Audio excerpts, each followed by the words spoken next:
get my needs met before meeting the wants of others. Oh, okay. So you put yourself first, which could be a good thing, but you're seeing it enough money. Yes. Okay.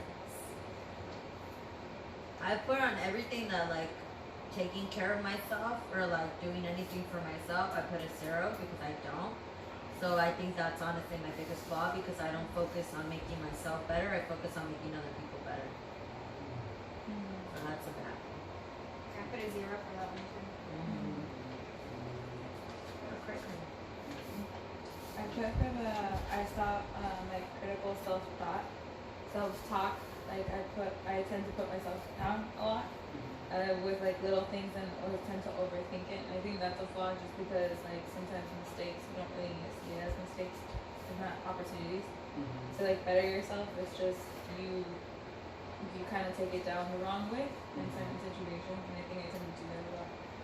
We're our biggest self-critic. So the whole point behind this session, right? We were talking about depression and how sometimes self-esteem is a factor into our depression, right? So depression could come in a lot of ways, right? We think about like depression with all the different symptoms, right, that we see. So here are some of the things that could cause depression, right? We'll talk about a few of them. Right, so we think about emotions, right? Emotions are a big factor into depression when we feel anger, anxiety, grief. When especially grief when you have a loss of somebody, that could cause depression.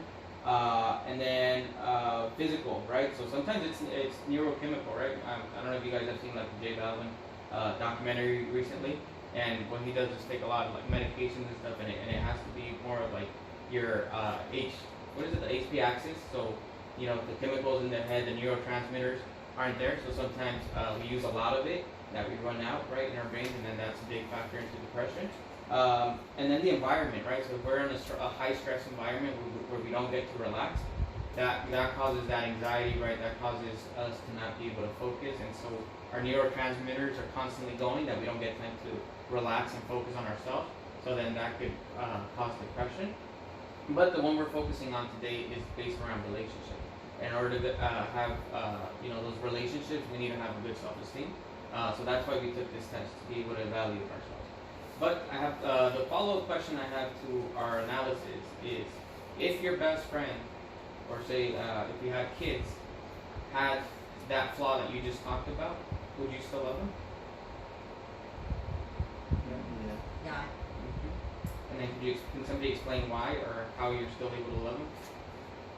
I mean, like I think what I was saying is like I don't see it as a I guess as a major flaw in that I put people first, or I follow whatever the crowd wants more often.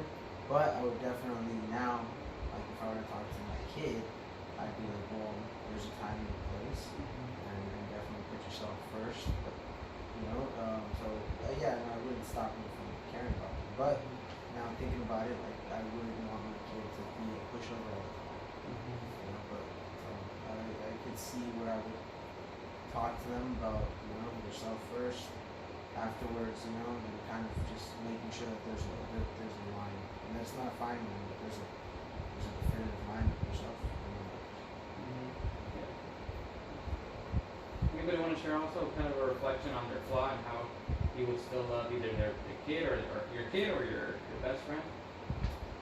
I think appreciate a person for what they actually like are, because I feel like we beat ourselves up for not being ourselves for like today a lot of people were like when I like did something for them, they're like, oh, like you really think about others, but it wasn't like me just, I don't know, I just kind of wanted to do something nice, and I'm like, oh shit, I might be actually like thoughtful, and that might actually be a good thing for other people, like it kind of brightens people's day.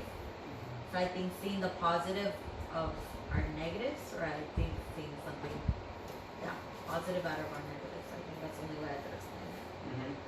Yeah. So it sounds like you're saying like there's beauty in the flaws.